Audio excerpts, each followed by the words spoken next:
आज रात हम एक कहानी में उतरते हैं। पावर की कहानी, खून की कहानी और पैसे की कहानी। एक ऐसी कहानी जिसने पूरे देश को हिलाकर रख दिया।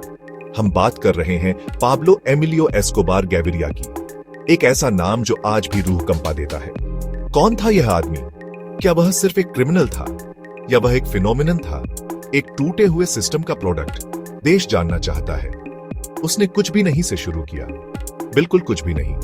रियो नेग्रो, कोलंबिया की गरीबी भरी गलियों से वह दुनिया का सबसे खूंखार, सबसे वांटेड और सबसे पावरफुल ड्रग लॉर्ड बन गया। उसकी कहानी सिर्फ क्राइम की कहानी नहीं है, यह महत्वाकांक्षा, क्रूरता और एक अजीब तरह के करिश्मे की गाथा है जिसने लाखों लोगों को अपनी मुट्ठी में कैद कर लिया था। अपनी पावर के चरम पर पाब्लो एस्कोबार सिर्फ एक आदमी नहीं था, वह एक इंस्टीट्यूशन था। मेडेलिन कार्टेल उसके कमांड में ग्लोबल कोकीन मार्केट के 80% से ज्यादा को कंट्रोल करता था। इस बारे में सोचो, 80%। नंबर्स चौंकाने वाले हैं, लगभग अविश्वसनीय। रिपोर्ट्स बताती हैं कि वह एक हफ्ते में $420 मिलियन तक कमा रहा था। एक हफ्ता। उसके पास इतना कैश था कि उसे खेतों में गाड़ना पड़ता था, दीवारों में छिपाना पड़ता था और उसका 10% तो चूहे खा जाते थे।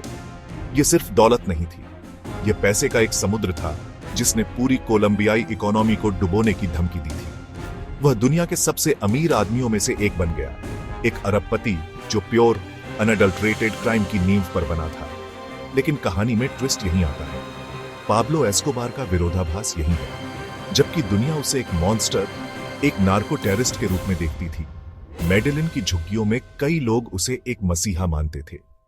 उसने गरीबों के लिए हाउसिंग प्रोजेक्ट्स बनाए, उन लोगों के लिए पूरे पड़ोस बनाए जिनके पास कुछ भी नहीं था। उसने फुटबॉल फील्ड्स के कंस्ट्रक्शन के लिए फंड दिया, लोकल टीमों को स्पॉन्सर किया और जरूरतमंदों को कैश बांटा। पाब्लो एस्कोबार की हिम्मत तब चरम पर पहुंच गई जब उसने राजनीति की दुनिया में कदम रखने की कोशिश की। 1982 में वह कोलंबियाई चैम्बर ऑफ रिप्रेजेंटेटिव्स के अल्टरनेट मेंबर के रूप में चुने गए। जरा सोचिए, दुनिया का सबसे बड़ा ड्रग लॉर्ड सत्ता के गलियारों में बैठकर कानून बना रहा है।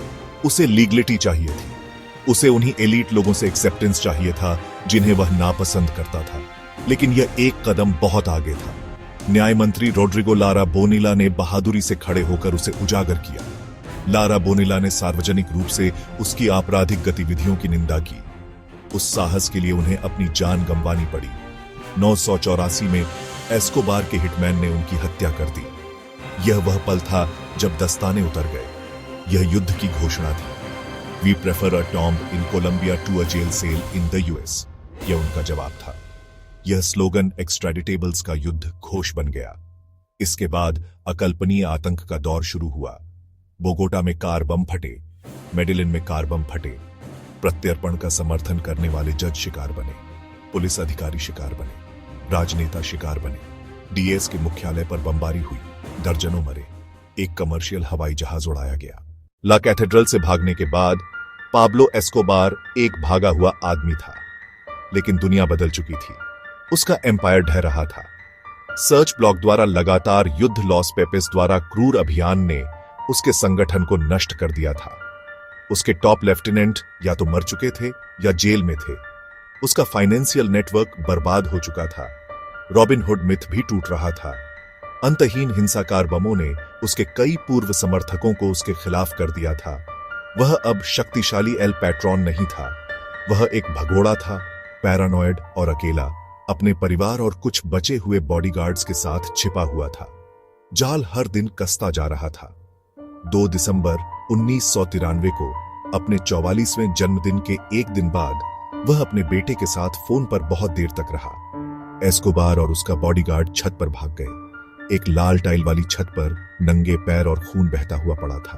2 दिसंबर 1999 को मेडेलिन में एक छत पर पुलिस और सुरक्षा बलों ने पाब्लो एस्कोबार को घेर लिया। भागने की कोशिश में उसे सिर और शरीर में गोलियां लगीं। कुछ का मानना है कि पुलिस की गोली से उसकी मौत हुई, जबकि उसके परिवार का दावा है कि उसने खुद को गोली मारी। उसकी मौत ने कोलंबिया के सबसे कुख्यात अपराधी के युग का अंत कर दिया। वीडियो अच्छी लगी तो लाइक और सब्सक्राइब करें। आपका एक सब्सक्राइब मेरे 1000 सब्सक्राइबर्स प्यूर करने में मदद करेगा। धन्यवाद।